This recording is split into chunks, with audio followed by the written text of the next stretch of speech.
দেশকে নতুনভাবে গড়ার যে সুযোগ সৃষ্টি হয়েছে সেটি কাজে লাগাতে না পারলে কোনো সফলতা আসবে না। ব্যক্তি বা সম্প্রদায় বিশেষের জন্য নয়, বরং সামগ্রিকভাবে সবার জন্য কাজ করতে হবে বলেছেন প্রধান উপদেষ্টা অধ্যাপক মোহাম্মদ ইউনূস।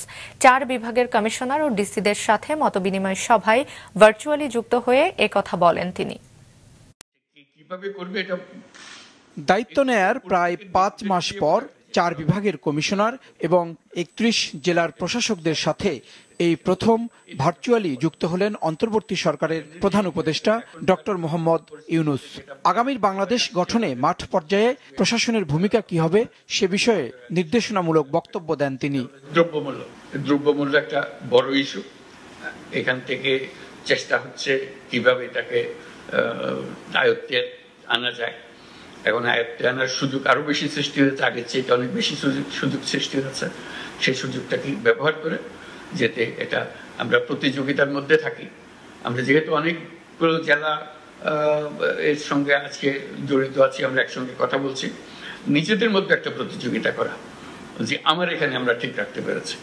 নতুন বছরে শিক্ষার্থীদের সময় মতো বই পাওয়া নিয়ে নানা প্রশ্ন উঠতে পারে জানিয়ে প্রধান উপদেষ্টা বলেন, নিয়মের মধ্যে থেকে কাজ করতে হবে। যখন অনিশ্চয়তার সৃষ্টি হয় তখন মানুষ একটু ক্ষুব্ধ হয় যে কি হবে জানি না, কি ছেলেমেয়েরা বই পাচ্ছে না, এটা অনিশ্চয়তা হচ্ছে, এটা নিয়ে একটু মানুষের মনে দ্বন্দ্ব সৃষ্টি হয়, অশান্তির সৃষ্টি হয়।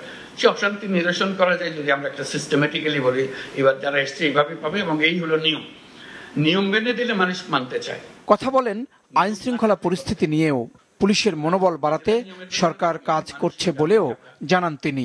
যারা নির্দোষ তারা যেন নিশ্চিতভাবে তাদের ভূমিকা পালন করতে পারে এবং মানুষ এটা বুঝতে পারে যে দোষী এবং নির্দোষী দুই ক্যাটাগরির মধ্যে যেন ডিস্টিংশনটা করতে পারে। যারা অপরাধী তাদের শাস্তি হোক, সেটা আমরাও চাই। কাজে সেই জিনিসটা যেন আমরা মনোবলটা সৃষ্টি করতে পারি যে আমরা এই কাজটা সুন্দরভাবে করব। সব নাগরিকদের অধিকার নিশ্চিত করতে চায় সরকার। সেজন্য সংখ্যালঘুদের আলাদা নিরাপত্তার প্রয়োজন নেই। সবাই এই দেশের নাগরিক হিসেবে সমান অধিকার পাবে, এটাই তার প্রত্যাশা বলেও জানান তিনি। সংখ্যালঘুদের অধিকার বলে আলাদা অধিকার থাকার দরকার নেই। আমরা যে নাগরিক অধিকার, সেই অধিকারটা প্রতিষ্ঠিত করতে পারলেই আমরা এই কাজে সফল হয়ে গেলাম। জাহিদ সেলিম, মাছরাঙা সংবাদ, ঢাকা।